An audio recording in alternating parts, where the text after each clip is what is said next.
Hey, what is going on, guys? It is 5 and 5, and this is episode 5 of Fastest Tactics. This episode will be featuring the map Verruckt, and not 100% of my gameplay. This will actually be gameplay from Raygun X Zom as well as iCoca-Cola. So, let's get into it. As you can see right now, we are actually in the speed cola room with the door to the trap closed. Why we're doing this is because if you're in this room, they're only going to be spawning out of 2 windows. And more importantly, those 2 windows have the closest spawn points out of anywhere on the map. So you're not having them spawn inside the middle of the map where like the fountain is and have to run all over the window. You're having them spawn extremely close to the actual window. So it's very fast.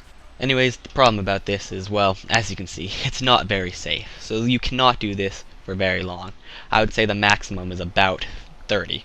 Anywhere past that, you're going to start wasting ammo. So once about 30 or so, we go to something slightly safer, which is running the Tommy room.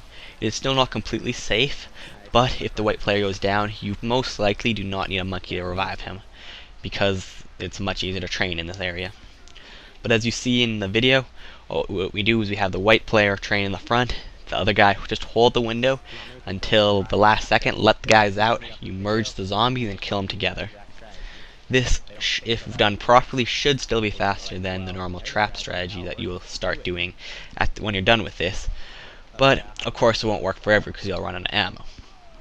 But it will be still faster, so you should do this before starting the traps. Anyways, let's get into the real strategy for the map, the high round strategy.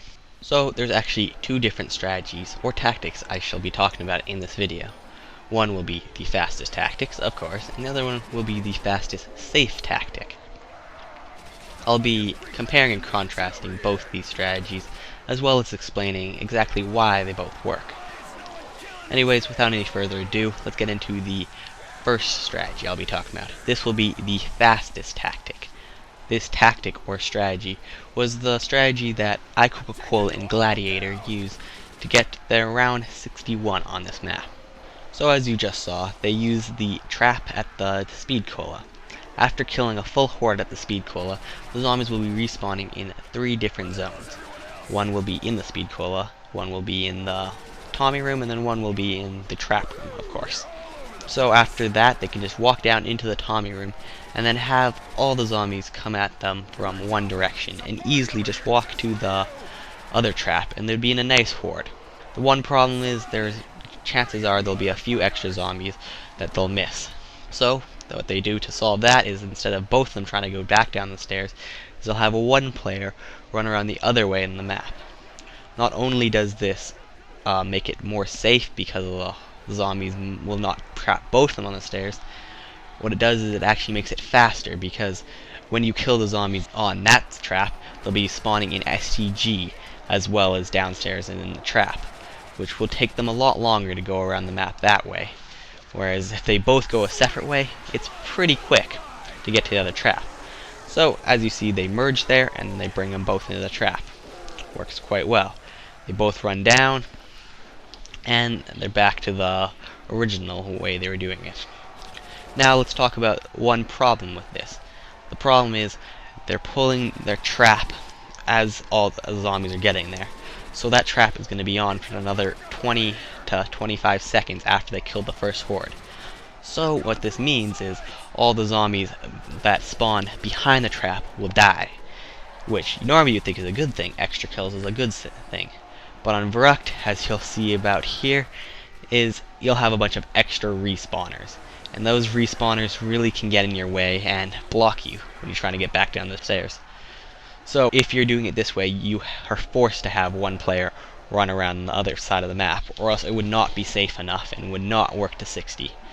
But because they have the other player running around the other way, it is okay if he goes down, trying to run by the zombies going up the stairs. But of course it's never good, because then the other player is stuck with zombies coming at him from both directions. Anyways, let's move on to the safer strategy. The strategy that me and Pishizor used to 71 on this map. So our strategy is very similar to iCoca-Cola's strategy. The main difference is, well, we don't have one player go around the other way. We have both players come back down after using the double trap. And I'll explain to you why this works. Well, it's because we have Pish, or the blue player, turn on the trap early. So he has already turned on the trap at this point, and now is spraying for points as I group him up more over here. But what this does is, once I jump through the trap and the zombies start respawning, the trap will turn off right about the same time that the zombies that respawn will try to get to it. Therefore, it will not kill any extra zombies if we do it this way. We also don't have both players go inside the trap just for safety. We always have the blue player in the speed cola room, which makes it more safe, but will activate the kitchen spawn, so it will be slightly slower to when we're coming back this way, but not too much to make it a big deal. Then we do this part the exact same as they did, except probably take a little bit extra time. And then here as well, we don't have both players in the trap. We try to make sure to never have two players inside the trap at once, just in case something bad happens. Then, as you see, it's very easy to come down because we have no extra respawning zombies. We can both make it down safely, and it's no big deal. The reason this strategy works so well is we always have one extremely safe player. Whereas with their strategy, to make it go faster, having one player go around the other way so that they don't have to wait so long for those zombies that spawn in STG. But what that does, they both are in risk for dying. Whereas this way, the blue player is at almost no risk at dying at any point at all in the strategy. But of course, you're going to have to spend more time grouping them up, because you didn't have some of the zombies from the STG go around the faster way. You had to make them run the slow way.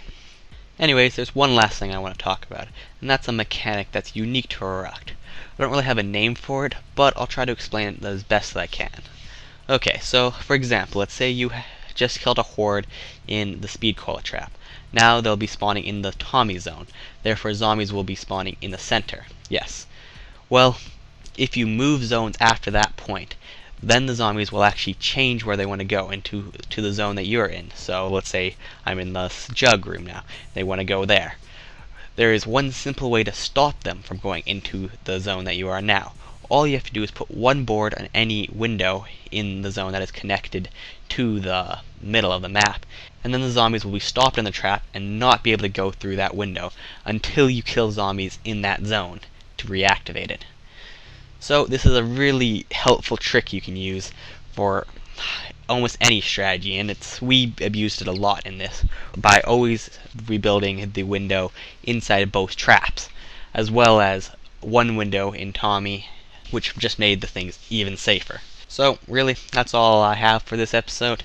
Hope you guys enjoyed. Hope this helped you out for anybody who's trying to go for a high round in Verruckt. And yeah, this has been 5 and 5. Thanks for watching. Bye bye.